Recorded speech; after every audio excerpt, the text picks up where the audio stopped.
Hi everybody, I'm Sheena. And I'm Sean, and you're very welcome to Speaking Up for the Animals. Guys, today's video, we're going to be talking about something very serious. Yeah. Well, serious and fun, let's put it that way.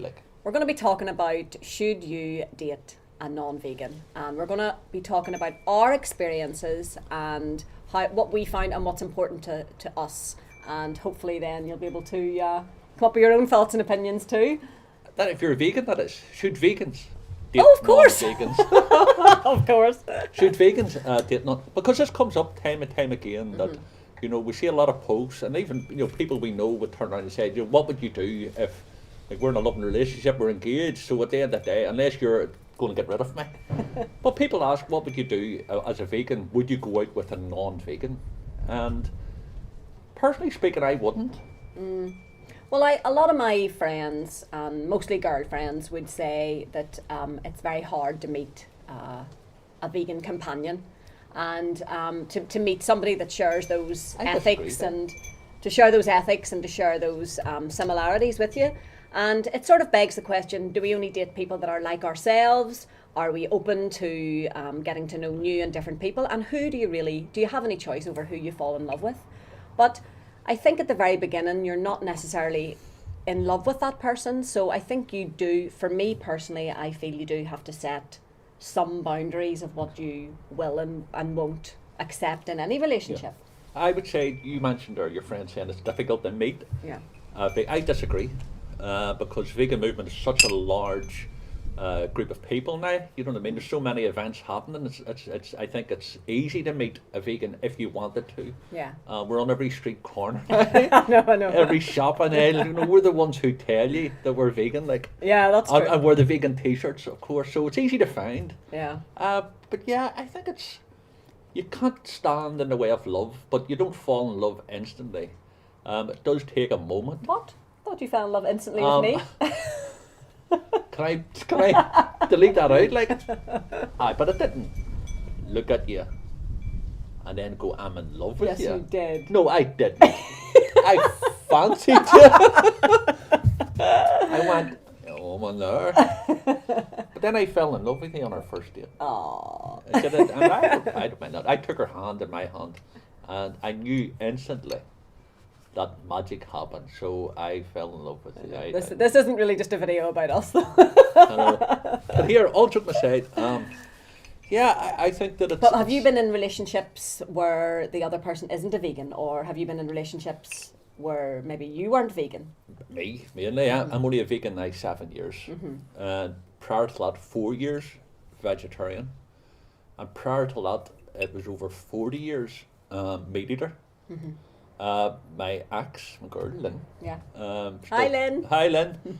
Still best friends. When Lynn came into my life, she was vegetarian, I think, all her life.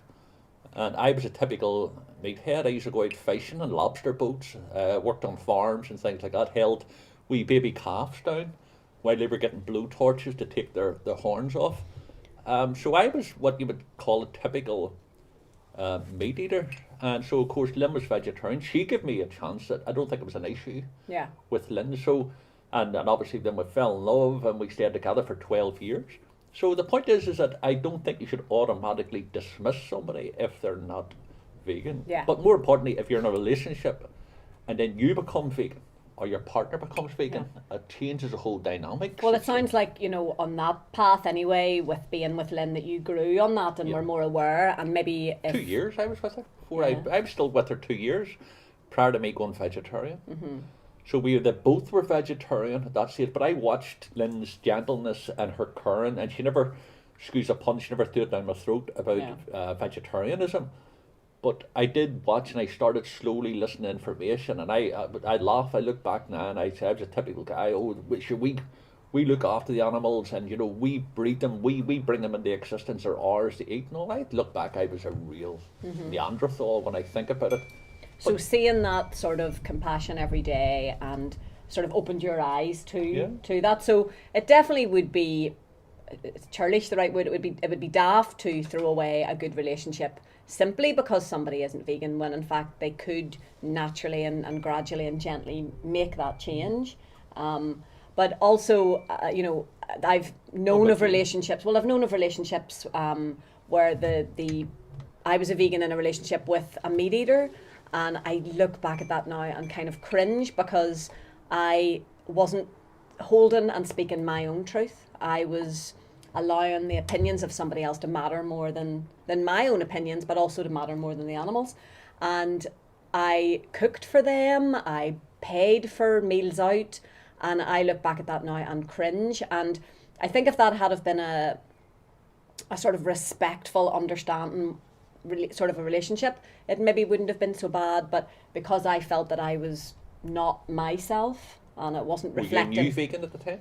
I was a vegan about 3 years by that stage. okay. So, but I had not found my voice as an activist. So I was what everybody is, what vegans, which I'd never heard this word before I met Sean. I was a vegan apologist, I think. Guilty. I was an So I was apologist. definitely an apologist, and I was definitely creeping about, trying to please people, trying to not really speak up what was deep and with withheld opinions in me. So I think with finding a relationship with a vegan man, it made me able to speak my voice in a clearer way. So I that think helped, I think. I think it's very important. You have to know yourself, and it doesn't matter whether you're a vegan or a meat eater. But the fact of the matter is, you have to know yourself, and you have to be true to yourself and true to your beliefs and convictions. And if you're not in a relationship where you can be that person or share that person for fear of the reaction Yeah. of the other person, and by the way, it doesn't matter whether it's a romantic relationship or Friendships, friendship yeah. or family. Yeah. I think we're all apologists deep down. We're all don't want to offend somebody. But when it trades against what we strongly believe in, I think there's a problem there. Yeah, so I I thi- think that's yeah. the biggest, like if I hope never ever happens, we're going to be together as old couple.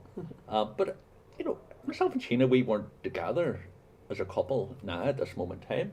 I would not be going out with a non-vegan. And it's simple as You that. certainly wouldn't be. I certainly wouldn't be actively looking for a non-vegan. I think, but I would. If you did end up in a relationship, it would have to be with somebody that respected your values. I think that's probably a mistake that I made. That was nothing to do with veganism. Really, it was a mistake that I made to do with my own sense of self and my own sense of strength.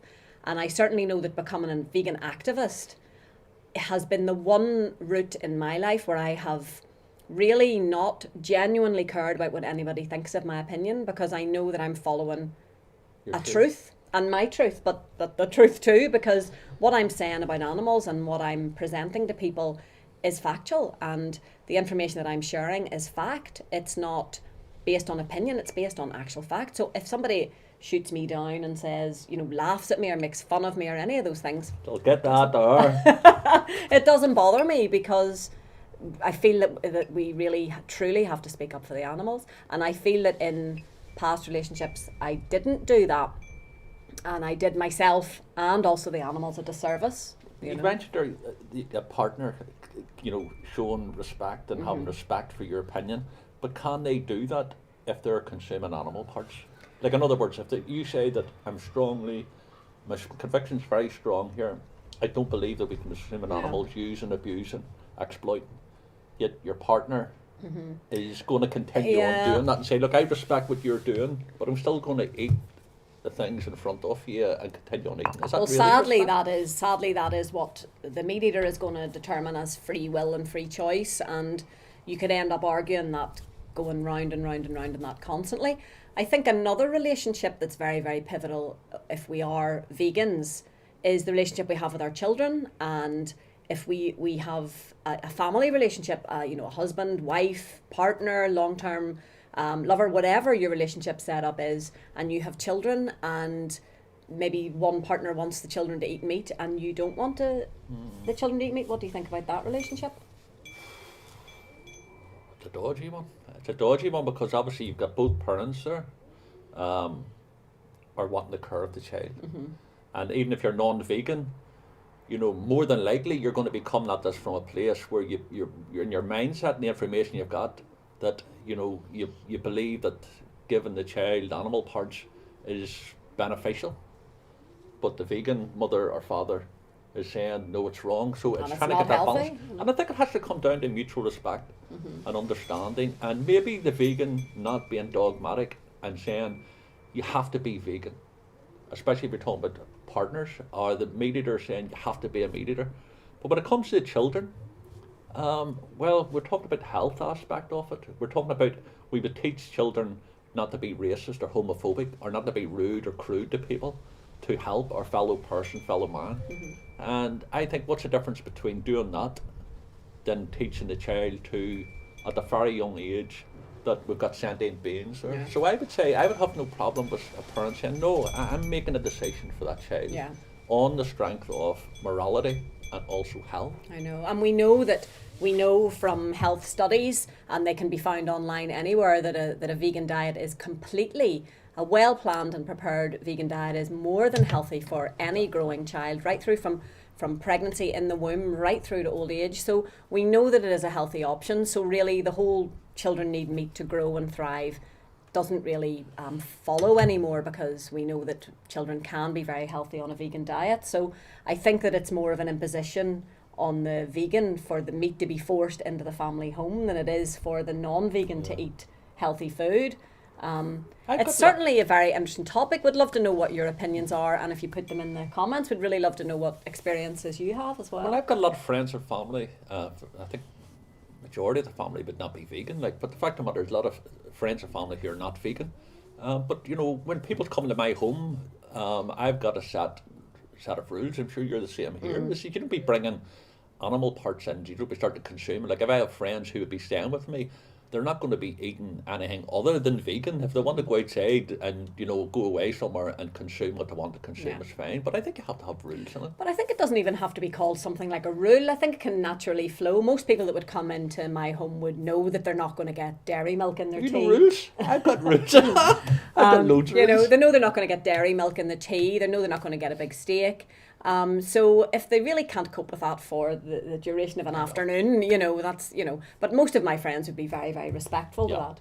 But I think the whole, you know, Mine too. I think if you're, I still struggle a wee bit with meals out for people. I tend to avoid that situation now where you're going out for a meal with family or friends in case you have to pick the bill up. Not because I'm mean, but just because I couldn't pay so for how would you steak. be able to do that in a relationship? Do you know what I mean? And Yeah. that's possibly whenever I was saying that I wouldn't even consider going out with a non-vegan, is because why should I?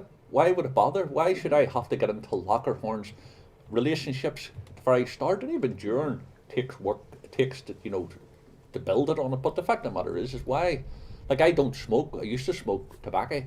But at the end of the day, I wouldn't go out with a girl who smoked either. So we have to have some sort of... She probably wouldn't go out with you either. That's all right, her loss, not mine. Stinking off an ice tray, you know what I mean? It's up to herself, or a bargain bucket.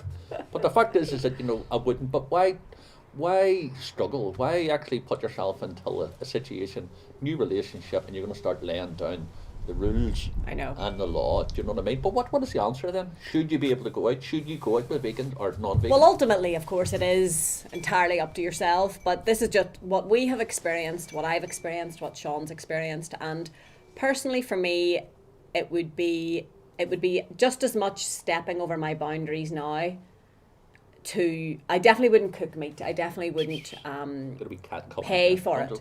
So if you were going out with somebody, should I be going out with somebody else in the future?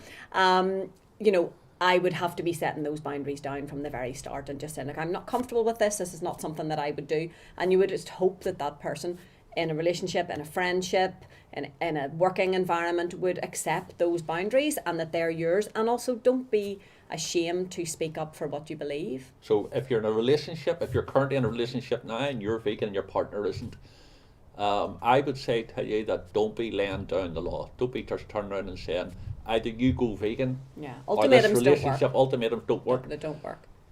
Sheena says, express yourself, let them know how important this Your is, tell you, boundaries. share the information. And allow that person to But grow with I was you. going to say, just keep in mind though that when, you know, they're on their journey, you're on your journey. It took you X amount of months and X amount of years to become vegan.